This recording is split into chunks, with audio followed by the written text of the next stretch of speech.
Deborah Dahab. I'm your expat coach and intercultural psychologist. I help people prepare for a move abroad with mindset, emotional aspects, and planning, and I also help you once you are there.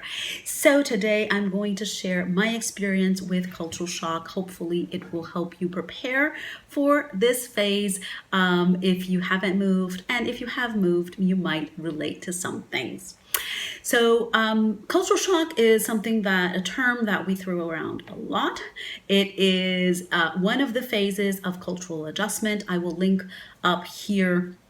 somewhere up here a video where I talk about the phases of adjustment and cultural shock, so you can get to know a little bit more about the research and theory behind it.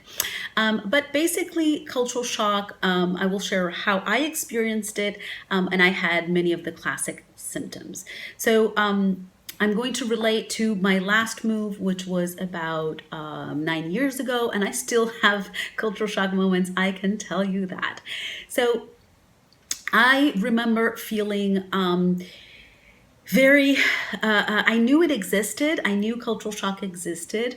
I had felt it before, but I probably didn't know how to label it or name it.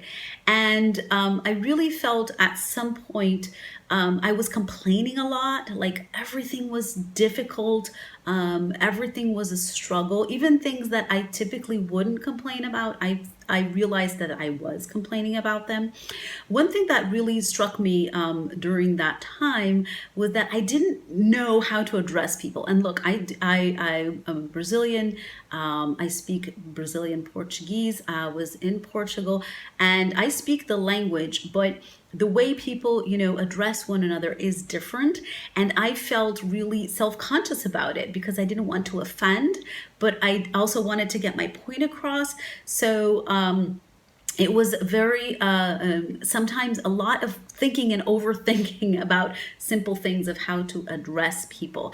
I also really missed some foods from the various countries that I had lived before.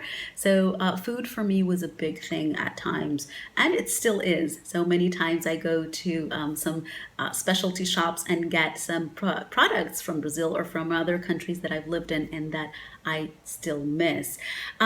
So these are the things that I realized. I also felt many times that people were treating me differently. And I didn't know if that was accurate, if it was a feeling, or if it was reality. But it was something that in the beginning, and sometimes I still feel that, that I'm not being treated the same way as they treat locals. Not so much now because I'm in another stage. I'm not in cultural shock phase, but there are cultural shock moments. So let me share, now that I shared what I felt, let me share what I did to get out of it. So basically I realized that by, my complaining, and I was really contrasting and comparing a lot. And when we do that, which is pretty normal, we are, we humans, we judge by comparison what is big, what is small, depends what you're like. Is an ant big or is a bacteria big? Depends on your scale, right? So I noticed I was doing that a lot. I was comparing here with there with here, us with them. So I was creating a separation that didn't necessarily need to be there, because ultimately we are all human beings. So when I noticed that, I started focusing on looking at the similarities and not only at the differences. That was a game changer for me. It really changed my perspective. And that led to another change, which is also when we are dealing with people and we get frustrated for whatever reason, or we can't communicate, or these typical cultural shock things, we tend to generalize, like, people here are blah blah blah blah blah, this, and that's not helpful. So because that adds to the frustration.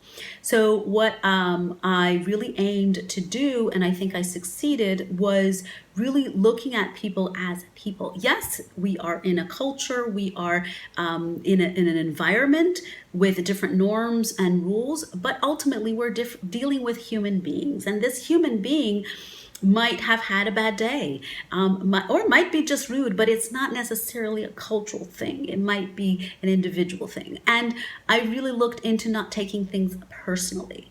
That person might have had a bad day or wasn't in a good place or whatever. It wasn't about me necessarily. They weren't treating me badly. And these things, what I did really helped me to get out of that cultural shock slump.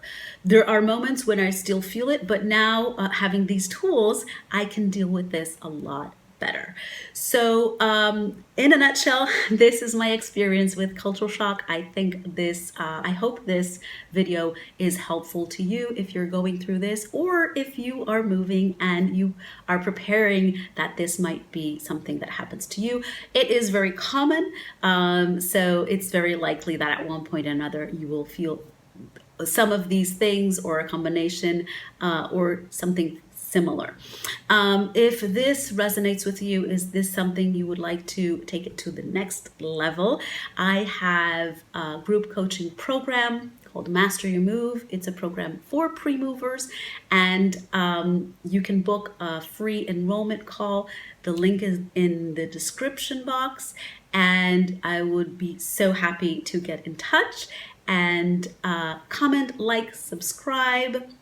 Let me know if this content is relevant, if there's something else you would like for me to talk about. I hope to see you soon.